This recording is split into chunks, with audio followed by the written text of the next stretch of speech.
Good day, friends. I'm Kerry Dillinger. This is Bible Class Topics. I'm asking myself a question today. Am I abounding more and more? Let's get our Bibles out and take a look at 1 Thessalonians 4:1. See what the Apostle Paul had to say to these Christians in Thessalonica.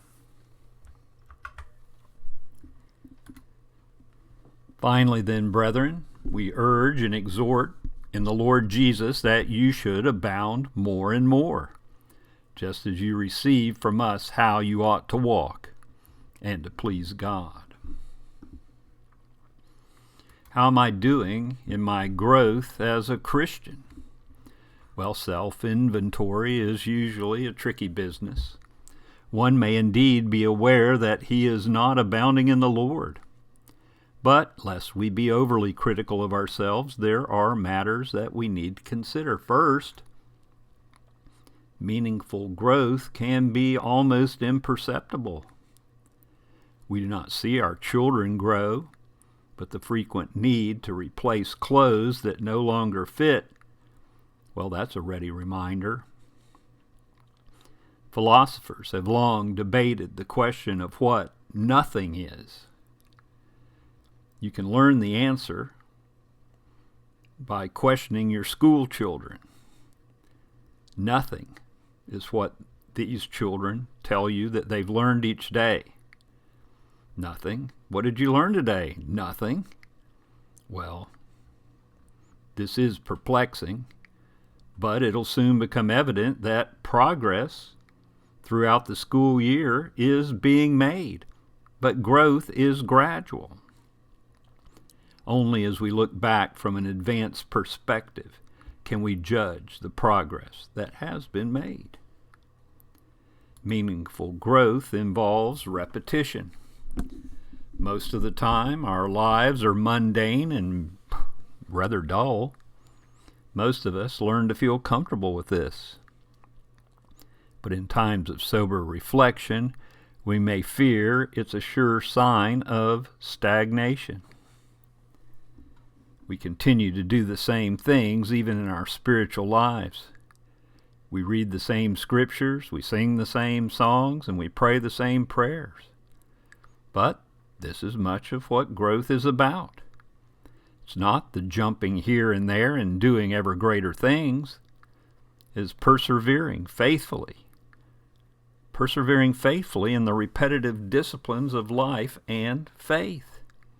It is keeping on and not quitting the race. Meaningful growth must be based on the facts of God's Word. Once there were 3 young boys walking along the top of a narrow wall.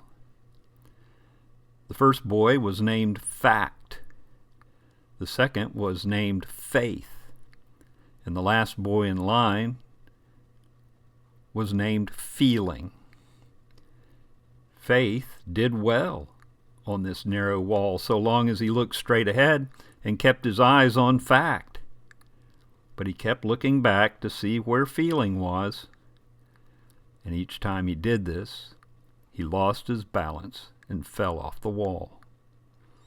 Faith would have fared much better if he had just looked at Fact and let Feeling care for himself.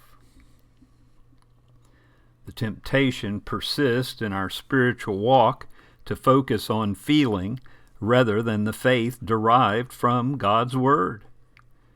We believe that God is good when all is well with our lives, and we feel good. But God is good regardless of how we feel. God is good regardless of how things are going. We're inclined to measure our spiritual growth by how we feel. And since we often don't feel like we're making any progress, then we're pretty sure we're not making any progress. The fact is that God's Word is sure and unshakable, regardless of how we feel. The prophet Habakkuk in chapter 2, verse 4 said, "The righteous shall live by faith." The Hebrew writer in the New Testament, chapter 10, verse 38, repeats this. The righteous or the just shall live by faith. Our Lord will keep His covenant promises to His children. And then, when we focus on the facts, then the feelings will take care of themselves. I've been back in the old church bulletins again, and I found this article originally published in biblicalinsights.org, an online webzine that is now defunct, and this article was written by Ken Green. And I tried to think of a picture to use that would show something abounding more and more. The synonym for abounding is teeming, Teeming, and I found this picture by Tholal Mohammed of a teeming school of fish. We'll let that represent abounding more and more today. Thanks for studying with me. I hope to have another video up in just a few days. Let's keep each other in our prayers. Thank you for attending. Thank you for supporting the channel. Until we meet again, may God bless.